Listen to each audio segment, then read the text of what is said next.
Is your favorite character destined to be the savior of the DC universe? After months of waiting, the fight of the year is here in DCKO, but does it live up to the hype? Let's talk about it, but first hit those buttons to the right so you can get all the comic updates you need. Now, we are talking spoilers for DCKO number 1, so viewer beware. This issue kicks off hard with a flash forward 1 week into the future. Darkseid has conquered the DC universe's future, and now the Justice League has assembled to figure out a way to stop him. The heroes discover that a powerful cosmic relic called the Heart of Apocalypse has the ability to transform a champion into a celestial being called King Omega. However, the only way to become King Omega is to compete in a tournament that puts its participants through grueling challenges and forces them to show no mercy to their opponents. But the heroes agree, and after a week of preparation, the battle begins. Dozens of heroes fall in the preliminary round, from Captain Marvel to Blue Beetle, and even my boy Ambush Bug. Ever the Boy Scout, Superman focuses less on winning and trying to help others make it through to the first round. But things go sideways when the villains show up and start taking the heroes' places, forcing Superman to actually compete and snag the last fighting slot. With 32 fighters confirmed, the competition is officially about to begin. But unbeknownst to the heroes, Darkseid has already won this tournament, because he's secretly influencing the game, disguising himself as one of the heroes. If there's one thing that I can say about Scott Snyder, it's that when he commits to an idea, he really commits. I really love the whole game metaphor that this issue plays with. From the repeated mentions that Superman doesn't like games where everyone can't win, to the preliminary round being structured like an actual board game. Heck, when the competitors get eliminated, they get turned into life-size game pieces. This issue is really fun and the battles are great to look at, so kudos to the Ardos team for going all out with them.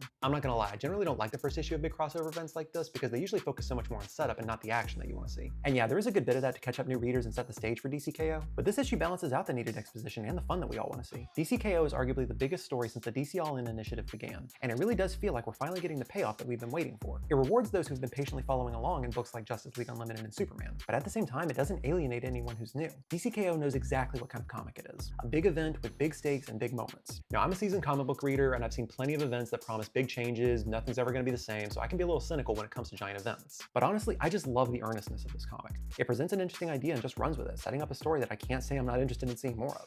I think the creative team has something really fun here, and I'm really excited to see where this goes and what it means for Superman and the rest of the DC universe. There is obviously so much to break down with this book, so please let me know in the comments what you want to know about DCKO, and don't forget to follow.